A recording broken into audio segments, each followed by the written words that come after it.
All right, guys, so we're back with our Wednesday workout, March 25th. We wanted to do the same thing. We'll go through a short powwow or regroup on format and intent with it. Then we'll circle back after we finish that in the video and go over some more in-depth movement standards and coaching options thereof.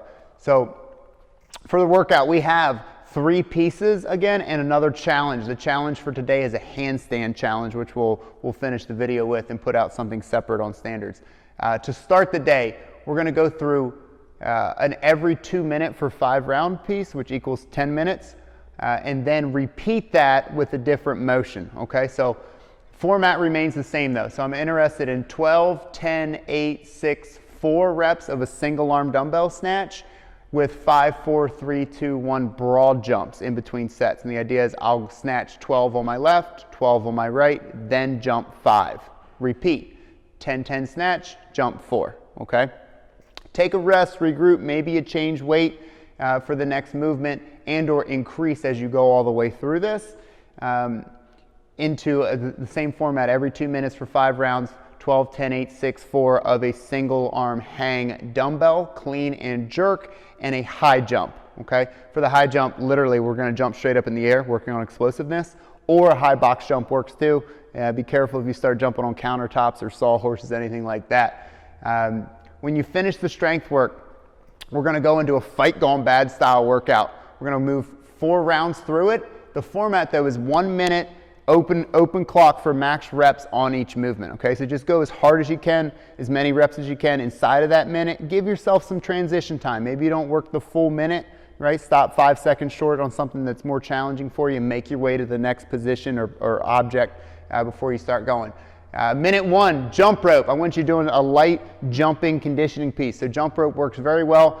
You guys are welcome to do tuck jumps, plate hops onto something, a low surface, or simply hop, pogo up and down in space. Interval 2 is a dumbbell push press. I want 2 dumbbells for this one, leg driving overhead.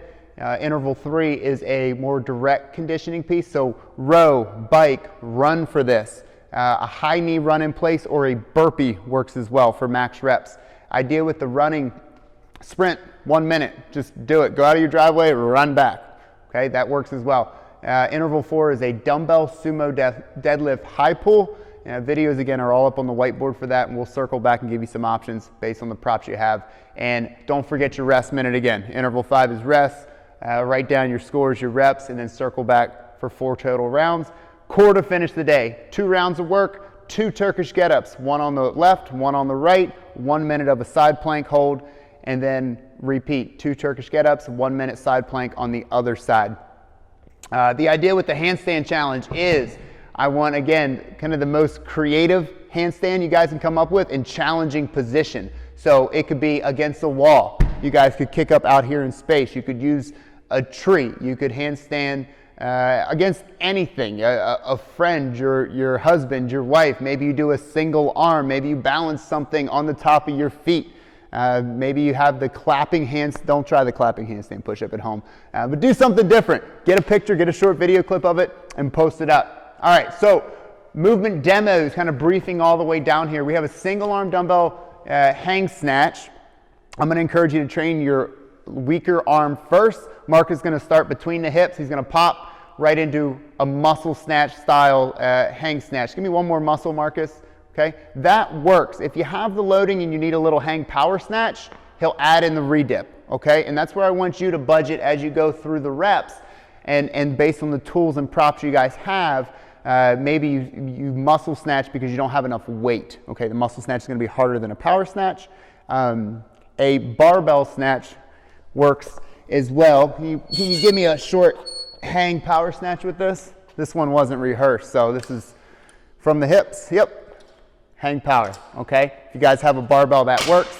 And for the broad jumps, he's just going to take a standing hop forward. Doesn't have to be long. Try and make it strong though. Land soft on the knees, and you can reduce your level of jumping, your distance accordingly. Moving on to the next piece, we got a single arm hang dumbbell clean and jerk. Same concept as the snatch, but he'll go to the shoulder first, then he presses the bell overhead, okay, and returns back to the hips. You guys can jerk, you can press, you can strict press, push press, etc. when you get up top with it. We're going to couple that with a high jump and literally he just flexes the knees and hips, puts as much oomph and pressure into the mat as he can, and he goes as high as he can from it. We're trying to translate some of the explosiveness and force into the mat. Same concept when we do our Olympic lifting. It'll help translate into that sport as well. But again, just to make sure we're on the same page, I want you guys to train both arms, 12 and 12, then you jump 5, 10 and 10, jump 4, okay, as you go through it. For the conditioning, the 4-round piece for today, jump ropes we're all pretty good with. My favorite sub for it, and I want you guys to do this because you're not in a group full of people, nobody's going to look silly today at home, the tuck jump. Work on knees staying up. Find a height though when you're tuck jumping that you can continuously go, okay? So even if the knees don't go that high, that's fine. It's more important that it's rhythmic, okay? And I don't really expect anybody to do 60 seconds straight. We did a split in the gym the other week that I really liked. I said go hard for 20 seconds, take 10 seconds off. Go hard for 20 seconds, take that 10 seconds off. Okay, that'll be more sustainable through your 4 rounds. For the conditioning work, again, row, bike, or run works. If you don't have a prop or it's a rainy day outside, you don't want to run, a high knee running in place works as well. And he's literally just going to go right in place, or the beloved burpee. Okay, hit the deck and start burpeeing out. Dumbbell, sumo deadlift, high pulls. The way this is going to work, so you got options. 2 dumbbells preferably. He'll stand full with them, take a wide stance base. He's going to bend, pull, pop, and float the bells back down, okay?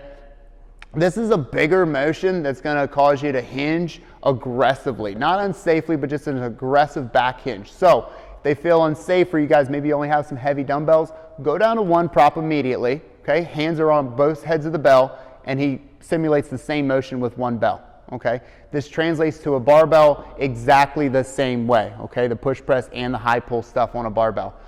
In Turkish get-ups, use a dumbbell, use a kettlebell, use a gallon jug as something for this motion, and he's going to crunch and punch, bridge, shoot all the way up, and then of course time on the back down as well. Okay, I expect yours to be a little bit slower than that. We're doing it quickly in lieu of time. Side plank work. High or low arm works for me. I like the high if you have it. You can get fancy and lift the arm in the air, leg in the air as well, or go down to the forearm. If you need to take a couple pounds off, use that top arm to spot the floor in front of you. Yeah, and go that direction with it, okay? And again, you'll train one side, get up again, and then train the other side for the planks. That's all we have for you. Thanks for watching.